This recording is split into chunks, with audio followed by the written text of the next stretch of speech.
So, it's back. The Breaking the Chase series has come back, and this time for 2023. So for the next 3 weeks, we're going to break down the Truck, Xfinity, and Cup Series seasons with a full season points format. Now to remind everyone of the rules, there is no stage racing, so we have carried over the 2016 format because stage racing is stupid and bad, and there are lap sled points. So with the rules, let's dive in.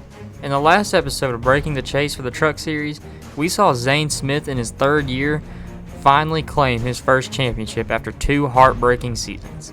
So today, we're going to find out who takes the 2023 championship with no playoffs.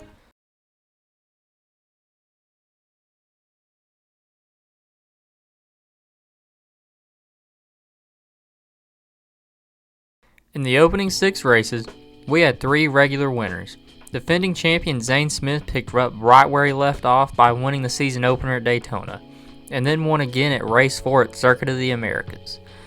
Christian Eckes would get his second career win and would get MHR their first win as a team. And Carson Hocevar would finally claim his first career win at Texas. So after the first 6 races, the driver leading the standings would be Ty Majeski, with finishes of 6th, 5th, 11th, 3rd, 4th, and 2nd.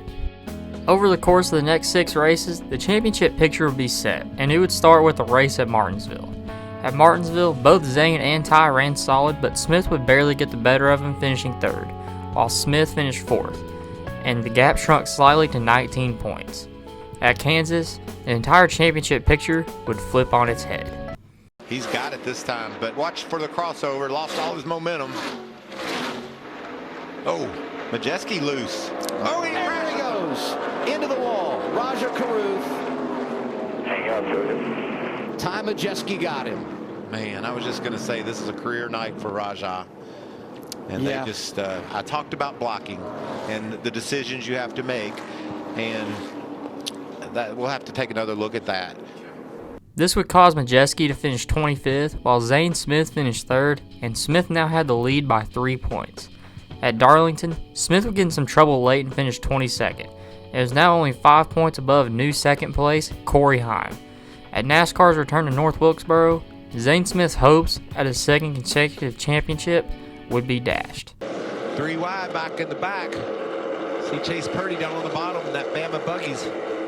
Kyle Busch truck. Oh, that looks tight. Ooh. Into the wall. Tyler Ankrum into the wall, hit by Raja Caruth. Caution waves again.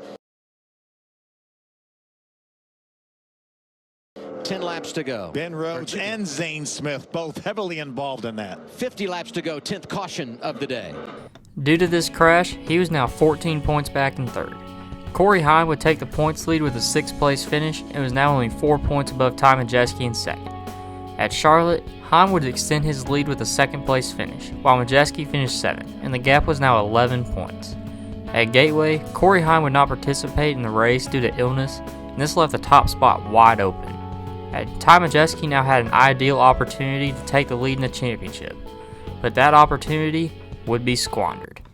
We know how good that 98 truck's been all day. Look at Enfinger, was going to make it 3 wide. Oh, they both wreck. Ty Majeski gets into Zane Smith. Caution comes out. New leader, Grant Enfinger. Majeski would wreck out, and this would ultimately derail his entire season. But the driver who took the points lead with a commanding win and now 12 races in a season, Grant Enfinger, and he now had the lead by 25 points over Corey Heim. At Nashville, Heim finished a solid 4th, while Enfinger finished a mediocre 14th, and the gap was now only 14 points. At Mid-Ohio, Heim would dominate and win, while Enfinger finished 11th. And Heim would take the lead back by 1 point. At Pocono, Heim finished 2nd while Enfinger finished 5th, and the gap was now 6 points. At Richmond, Heim finished 6th while Enfinger finished 9th, and the gap would grow to 10 points. At IRP, Heim finished 8th while Enfinger finished 12th, and the gap grew again to 15 points. At the Milwaukee Mile, Grant Enfinger would stop the bleeding with a win while Heim finished 4th. And now with just 5 races left in the season, these 2 drivers were only separated by 8 points, and it would ultimately come down to which driver would be more consistent.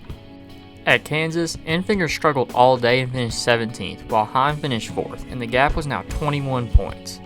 At Bristol, Corey Heim would make a late charge and win the race, while Enfinger finished 3rd, and the gap grew to 27 points with 3 races to go.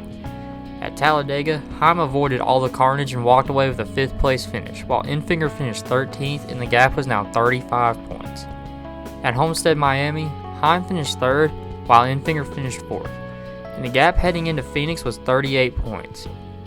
All Heim had to do was finish 34th, and at Phoenix, on lap 55 with Marco Andretti and Chris Hacker wrecking out, this guaranteed Heim the title. And despite all his troubles late with Carson Hocevar, he would finish the race 18th while Enfinger finished 6th, and Corey Heim would walk away the Truck Series champion of 2023. So in 2023, Corey Heim's consistency was just simply unmatched. Despite Heim missing a race, he almost locked up the title a week early. Heim dominated every statistical category in this season, and it just sucks to not see it get rewarded in real life. Also, when I heard that he was coming back to the Truck Series next season, I was shocked. I thought for sure he was going to get promoted to the Xfinity Series and take over the 20 car after Nemechek left for Cup. But right now, Corey Heim is definitely my championship pick for next season. Also, Corey Heim in this timeline would become the Truck Series 21st champion.